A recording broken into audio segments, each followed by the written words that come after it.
आपने अभी अभी माया की बातें करी।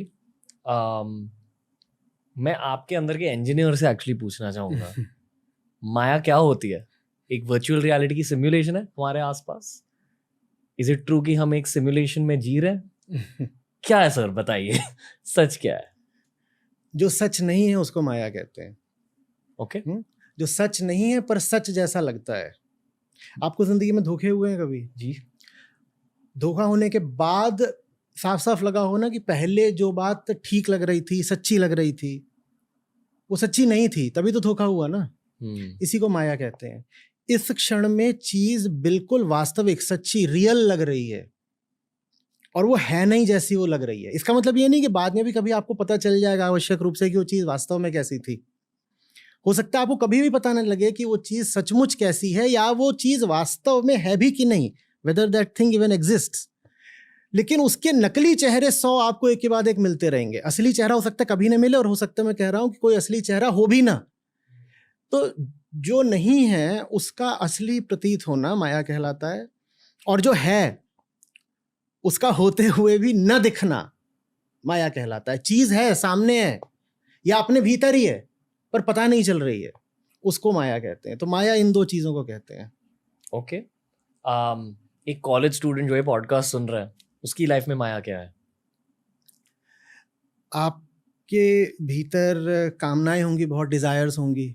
आप 17, 18, 20 साल के हो, ठीक है, कॉलेज के स्टूडेंट हो, मान लो इंजीनियरिंग के ही, तो बहुत सारी इच्छाएं होती हैं। बंदा ये बनना चाहता है, ये पाना चाहता है, यहाँ पहुंचना चाहता है। वो आपको हकीकत को देखने नहीं देती ठीक से। ये माया है। आपकी आंखों पर पर्दा पड़ जाता है। आंखों पर पर्दा पड़ा है तो जो सामने है प्रत्यक्ष वो भी दिखाई कैसे देगा? इसको ही माया कहते हैं। पर्दे को हटाते कैसे?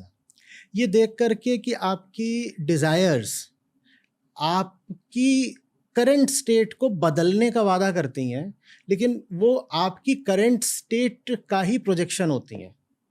तो जिस जिस भीतरी बेचैनी से ऊब कर आप एक डिजायर करते हो कि मैं कुछ और हो जाऊं, मैं बेहतर बन जाऊं, आपकी डिजायर वास्तव में उस बेचैनी को आगे बढ़ाती ही रहेगी, उसको प्रोजेक्ट करेगी, उसको इलोंगेट करेगी, उसको मिटा नहीं पाएगी। और इसका प्रमाण क्या है, सबूत कैसे मिले, कैसे मान लो भाई इस बात को? अपने अतीत में झांक कर देख लीजिए। आपने जो चाहा है वो किस हद तक वास्तव में आपके काम आया है। आप अगर मान लीजिए कह रहे हो कॉलेज का है स्टूडेंट, 20 साल का होगा, तो 5 साल 10 साल की उम्र में भी वो कुछ चाहता था। तब जो चाहता था उस पर आज वो हंसता है। आज इंजीनियरिंग कर रहा है, 5 साल का था बोलता था मैं मॉडल बनूंगा, 10 साल का था बोलता था मैं बास्केटबॉल प्लेयर बनूंगा, 15 साल का था बोलता था पायलट बनूंगा। 20 साल की उम्र में इंजीनियरिंग कर रहा है, आज उससे कहा जाए मॉडल बनना है, बोलेगा बिल्कुल नहीं बनना। बोलो 5 की उम्र में थे तब तो तुम्हारी गहरी डीपेस्ट डिजायर यही थी कि तुम्हें पायलट या मॉडल बनना है, आज क्यों नहीं? तो कहेगा बचपन की बात। तो 10-15 साल बीतते ही आप अपनी पुरानी डिजायर्स पर हंसना शुरू कर देते हो। अपनी आज की लेकिन कामना को आप बहुत गंभीरता से लेते हो।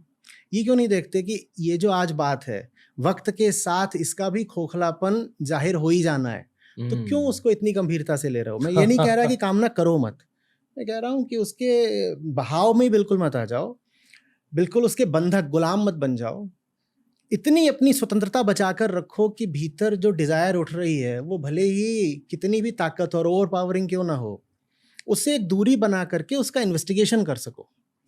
डिजायर जब चढ़ती है तो मालिक बन जाती है ना, एकदम सर पे बैठ जाती है, उसको मालिक नहीं बनने देना।